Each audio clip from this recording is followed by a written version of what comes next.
Hello everyone, welcome back to this tutorial once again.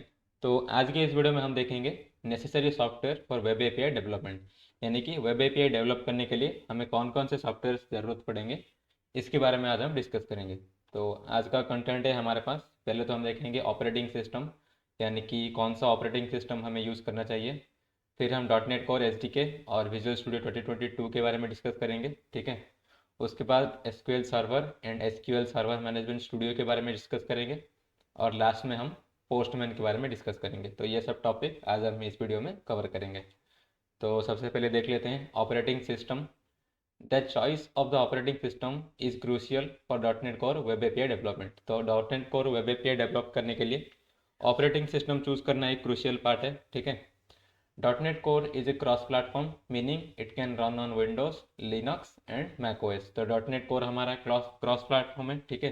यानी कि ये विंडोज़ में भी रन हो सकता है और ये लिनक्स में भी रन हो सकता है और ये मैक ओएस के अंदर भी रन हो सकता है। Developers can choose the operating system that aligns with their preference and project requirements। तो जैसे कि .NET Core एक क्रॉस प्लेटफॉर्म है, यानी कि डेवलपर्स उसके प्रेफरेंस के हिसाब से कोई भी ऑपरेटिंग सिस्टम यूज़ कर सकते हैं आप, ठीक है। आप चाहे तो विंडोज़ भी यूज़ कर सकते हैं, या तो लिनक्स भी यूज़ कर सकते हैं, या तो आप चाहे तो मैक ओएस भी यूज़ कर सकते हैं। ऐसे कोई बैरियर नहीं है कि आपको सिर्फ विंडोज़ यूज़ करना चाहिए या तो आपको सिर्फ लिनक्स ही यूज़ करना चाहिए। आप अपने प्रेफरेंस के हिसाब से कोई भी ऑपरेटिंग सिस्टम को यूज़ कर सकते हैं।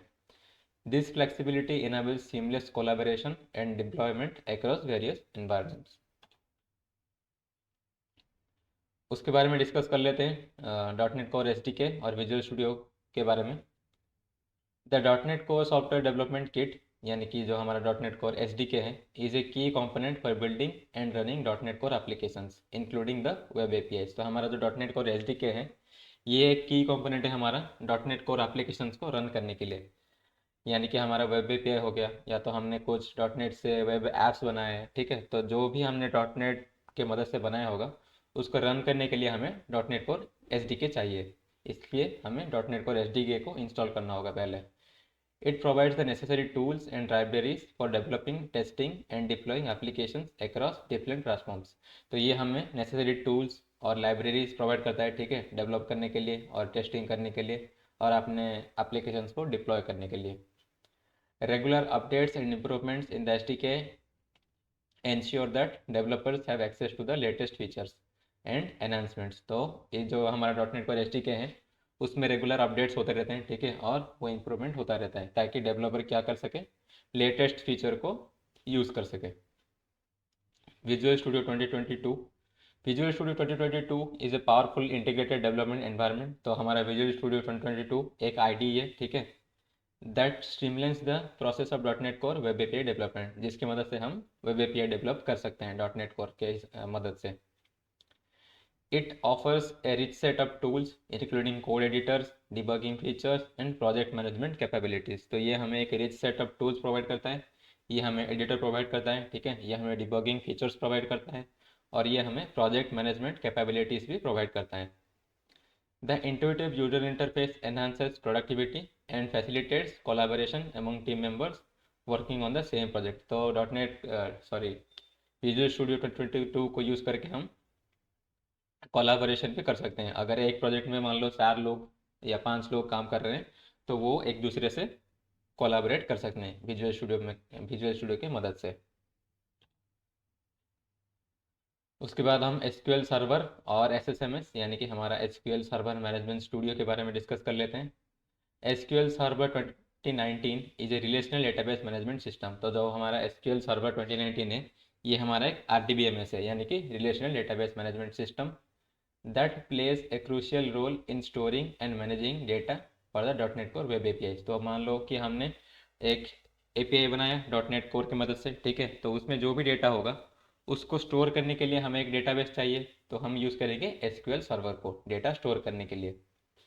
It offers advanced features such as support for JSON data.